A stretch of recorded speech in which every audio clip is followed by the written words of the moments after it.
சிவகங்கை அரசு மருத்துவக் கல்லூரி மருத்துவமனையில் அவசர சிகிச்சையில் உள்ள நோயாளிகளின் இரத்த மாதிரி பரிசோதனை முடிவை உரிய நேரத்தில் தராததை தட்டி கேட்ட பெண் பயிற்சி மருத்துவரிடம் இரத்த பரிசோதனை பிரிவு ஊழியர் தன்னால் முடியாது என அலட்சியமாக பதிலளித்த வீடியோ வெளியாகியிருக்கக்கூடிய நிலையில் முதலில் அந்த காட்சிகளை பார்க்கலாம்.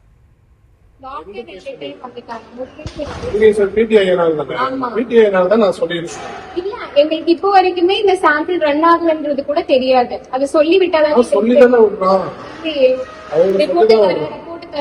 பேஷண்ட் வந்து சொல்லுவாங்க. ரிப்போர்ட் தரேன்னு சொல்லல, அவங்க ப்ராப்ளமா இருக்கு, மிஷின் ப்ராப்ளமா இருக்கு, நீ சொல்லுங்க, நீங்க அப்புறம் வாங்க. மிஷின் ப்ராப்ளமா இருக்குது எழுதி கொடுக்க சொல்லி பெரிய டாக்டர் சொல்றாங்க. இல்லன்னா நான் பெரிய டாக்டர் தான் எழுதி தரணும். அதை தான் நானும் சொல்லிட்டு இருக்கேன். அந்த பெரிய எப்படி எழுதி தர முடியும்? நீங்க டாக்குமெண்ட் பண்ணலன்னா நான் பேசுறேன்னு சொல்லிருக்கேன். பேசுங்க, அதனால எனக்கு அரசு பிரச்சனை நான் எழுதி தர முடியாதுன்னு தான் நான் சொல்றேன்.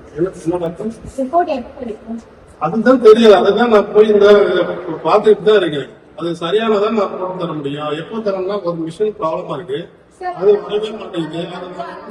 அதுதான் தெரியாது. அதுதான் நான் போய் இந்த பாத்துட்டு தான் இருக்கேன். அது சரியானதான் நான் போட்டு தர முடியும். எப்போ தரணும்னா ஒரு மிஷின் ப்ராப்ளமா இருக்கு, அது வரவே மாட்டேங்குது. பிளட் டெஸ்ட் எடுக்கிறதுக்கு ரொம்ப நேரமா நின்றுகிட்டு இருக்கோம். யாரையும் காணும். ரொம்ப நேரமா நின்றுகிட்டு இருக்கோம், யாருமே இல்லை. இது பற்றிய விவரங்களை உடைய செய்தியாளர் ஃபாரூக் வழங்க நாம் கேட்கலாம். ஃபாரூக், என்ன நடந்தது? வணக்கம் சாம்.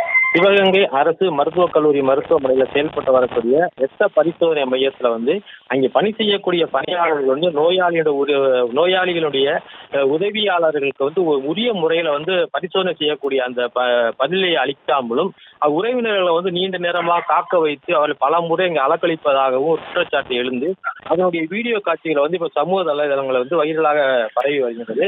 சிவகங்கை சேர்ந்த ஒரு பெண் வழக்கறிஞர் அதிகமான காய்ச்சல் காரணமாக சிவகங்கை அரசு மருத்துவமனை சிகிச்சைக்காக சேர்க்கப்பட்டிருக்கின்றார். அவருடைய உதவியாளர் இரத்த வங்கியில் சென்று பரிசோதனை செய்யப்பட்ட அதனுடைய விவரங்களை தருமாறு கேட்டபோது அவருக்கு அதை கொடுக்காமலும் அவர் அலக்களித்துள்ளார்கள். அவர் அங்கே பணியில் இருந்த ஒரு பெண் பயிற்சி மருத்துவரிடத்துல இதனுடைய விவரங்களை கூறிய நிலையில அந்த பெண் பயிற்சி மருத்துவரை நேரடியாக இரத்த வங்கிக்கு சென்று கேட்ட போதும் அவருக்கும் அங்கு உரிய பதில் அளிக்காமல் அவரை அலட்சியமாக பேசியது. அதனை அந்த உதவியாளர் வீடியோவாக எடுத்து சமூக வலைதளங்களை பதிவிட்டிருக்கின்றார். இந்த காட்சிகள் தற்போது வைரலாகி வருகின்றது.